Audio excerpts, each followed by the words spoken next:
प्यारे छात्रों, आज की इस क्लास में पढ़ेंगे इंटीजर्स या पूर्णांक। एक्सरसाइज 1.1 से क्वेश्चन नंबर 10 है।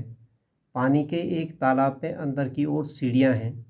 एक बंदर सबसे ऊपर वाली सीढ़ी या प्रथम सीढ़ी पर बैठा है और पानी नवीं सीढ़ी पर है। फर्स्ट पार्ट है, वह एक छलांग में 3 सीढ़ियां नीचे की ओर और अगली छलांग में 2 सीढ़ियां ऊपर की ओर जाता है। कितनी छलांगों में वह पानी के स्तर तक पहुंच जाएगा? तो इसको हम एक डायग्राम के जरिए समझने की कोशिश करते हैं। देखिए, एक छलांग में 3 सीढ़ी नीचे। दरअसल जब ये पहली छलांग लगाएगा तो देखिए कहाँ पहुँचेगा ये 1, 2 और 3, अर्थात 3 सीढ़ियाँ नीचे की ओर को पहुँचेगा। तो यहाँ पे लिखेंगे हम, जो पहली छलांग होगी तो पहले स्टेप पे है ये +3 इक्वल टू कहाँ पहुँचा ये चौथी सीढ़ी पर। अब देखिए चौथी सीढ़ी से कहाँ पहुँचेगा, फिर से अगली छलांग में 2 सीढ़ी ऊपर अर्थात 1 और 2, ये पहुँच जाएगा 2 सेकेंड स्टेप पे। 4 - 2 इक्वल टू 2। देखिए तीसरा जो स्टेप होगा इसका, तो तीसरी जो जंप होगी, तीसरी जंप कहाँ से होगी 2 नंबर से। देखिए 1, 2 और 3, कहाँ पे पहुँचेंगे हम 5th नंबर पे। तो 2 + 3 इक्वल टू 5। 5 से जब अगली छलांग लगाएगा, अगली छलांग में देखिए 2 स्टेप ये ऊपर की ओर को जाएगा। देखिए यहाँ पर इसकी स्थिति इस प्रकार से होगी, तो 5 - 2 इक्वल टू 3। अब थर्ड से अगली छलांग जो होगी 1, 2 और 3, 3 स्टेप नीचे, तो 3 + 3 इक्वल टू 6। देखिए 6 से जब ये अगली छलांग लगाएगा कहाँ पहुँचने वाला है ये 4th पोजीशन पे अर्थात 4th सीढ़ी पे। 6 - 2 इक्वल टू 4।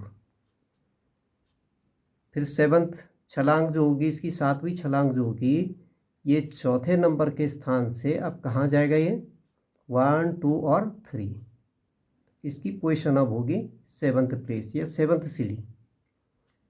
4 + 3 equal to 7। अब 7 से एक जंप और लेगा जब ये, तो 1 और 2 अर्थात इसकी पोजीशन होगी 7th जंप में 5 पे। तो 7 - 2 इक्वल्स टू 5। 5 + 3, अगली जो छलांग होगी वो 3 स्टेप होगी 1, 2, 3। तो ये अगला स्टेप जो होगा इसका वो कौन सा होगा 8th, 8वीं सीढ़ी। 10वीं छलांग में देखिए ये 8वीं सीढ़ी से कहाँ पे होगा 1 और 2 अर्थात ये 6 पे पहुँच जाएगा। यहाँ से कितने पे पहुँचेगा 6 पे। तो 8 - 2 इज इक्वल टू 6। और जो ये 11वीं छलांग होगी, इस 11वीं छलांग में देखिए 1, 2 और 3, तो इस 11वीं छलांग में कहाँ पहुँच जाएगा ये अंदर 9वीं सीढ़ी पर। 6 + 3 इज इक्वल टू 9। अर्थात हम ये कह सकते हैं कि कुल, देखिए छलांगें ये क्रम से लिखी हुई हैं, कितनी छलांगें हैं 11।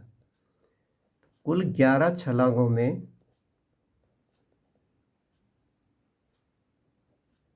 बंदर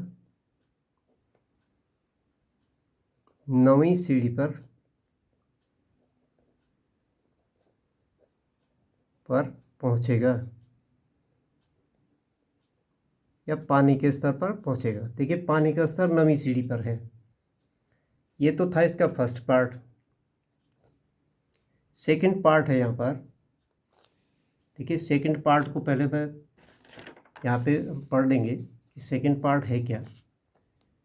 पानी पीने के पश्चात वह वापस जाना चाहता है, अर्थात कहाँ पे था वो 9वीं सीढ़ी पर। अब वो 9वीं सीढ़ी से कहाँ जाएगा फर्स्ट वाली सीढ़ी पर। इस कार्य के लिए वह एक छलांग में 4 सीढ़ियाँ ऊपर की ओर जाता है और अगली छलांग में 2 सीढ़ियाँ नीचे की ओर को जाता है। कुल कितनी छलांगों में वह वापस सबसे ऊपर अर्थात प्रथम सीढ़ी पर पहुंच जाएगा? देखिए यहाँ पर एक छलांग में 4 सीढ़ी ऊपर को जा रहा है और जो अगली छलांग है उसकी उस पर कहाँ पहुँच रहा है ये? 2 सीढ़ी नीचे की ओर को। तो देखिए यहाँ पर है इस समय जो पहले वाली जो स्थिति थी हमारी, उस स्थिति में कहाँ पे था बंदर? नवीं सीढ़ी पर। तो जब ये एक छलांग लगाएगा तो 4 सीढ़ी ऊपर को जाएगा, 1 2 3 4, 1 2 3 4, अर्थात ये कहाँ पे पहुँचेगा? 5 पे। पहली छलांग में कहाँ पे पहुँचेगा? 5 पे। यहाँ पे साथ साथ में लिख भी देते हैं कि जो इसकी पहली छलांग होगी, पहली छलांग में पहुँचेगा 9 - 4 = 5। अब जब ये 5 नंबर की सीढ़ी से जब ये अगली छलांग अर्थात दूसरी छलांग लगाएगा तो दूसरी छलांग कहाँ जाएगा? ये नीचे की ओर को। तो 1 और 2 ये चला जाएगा 7वीं सीढ़ी पर। तो 5 + 2 = 7। तीसरा जंप देखिए यहाँ से होगा। देखिए 1 2 3 और 4, इसकी पोजीशन अब कौन सी होगी? तीसरी सीढ़ी। इसकी पोजीशन जो होगी अब तीसरी सीढ़ी होगी। तो 7 - 4 = 3। अब इस तीसरी सीढ़ी से जो है एक जंप और जब मारेगा ये, तो देखिए फिर से ये 5वीं सीढ़ी पर क्या करेगा?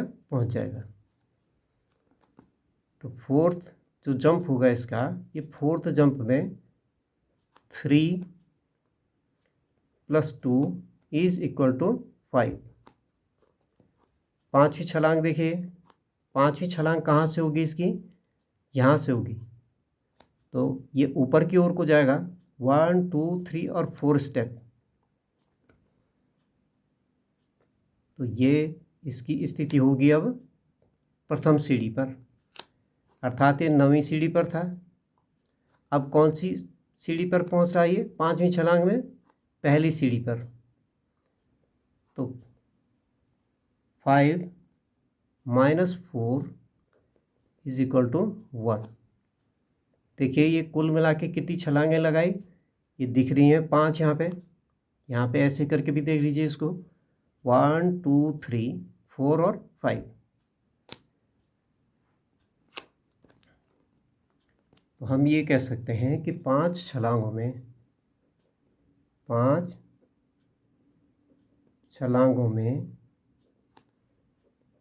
बंदर 9वीं सीढ़ी से प्रथम सीढ़ी पर पहुंचेगा, अर्थात 5 छलांगों में कहाँ पहुंचेगा? प्रथम सीढ़ी पर पहुंचेगा। देखिए ये तो था सेकंड पार्ट।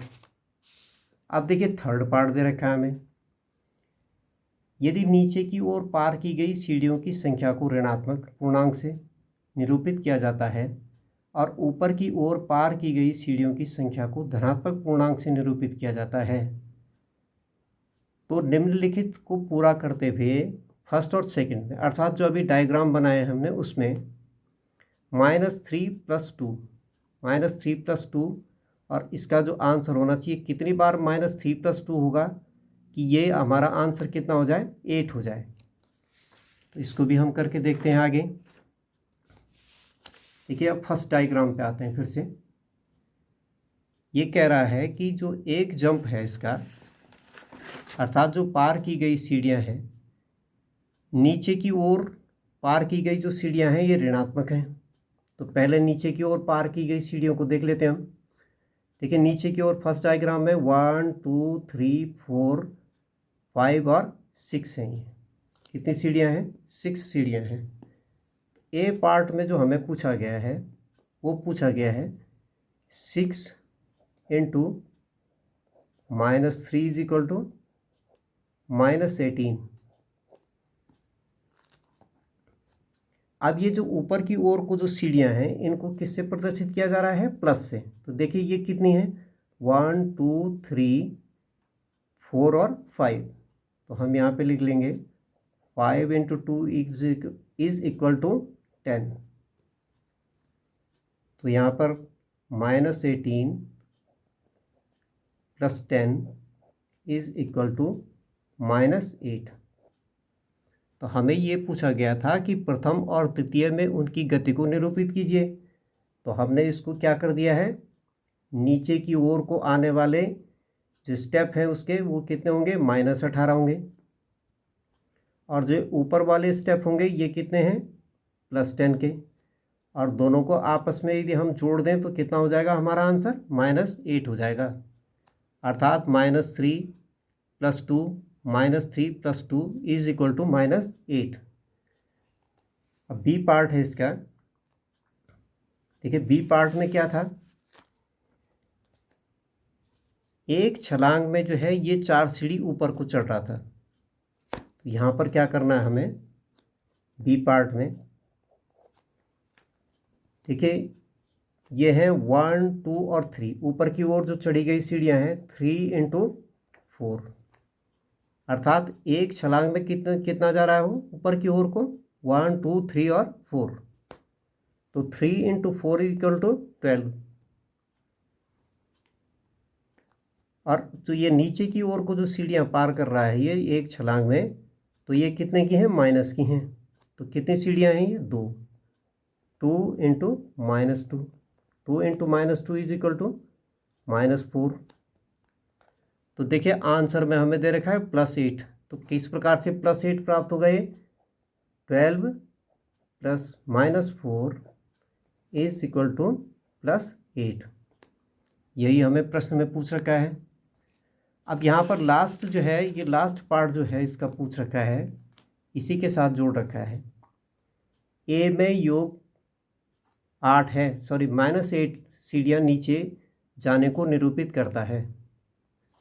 तो बी में 8 सीढ़ियाँ, तो बी में 8 किसको निरूपित करता है?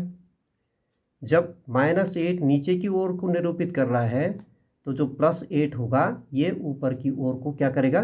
निरूपित करेगा। तो थैंक यू फॉर वॉचिंग। मिलते हैं अगली क्लास में, तब तक गुड बाय।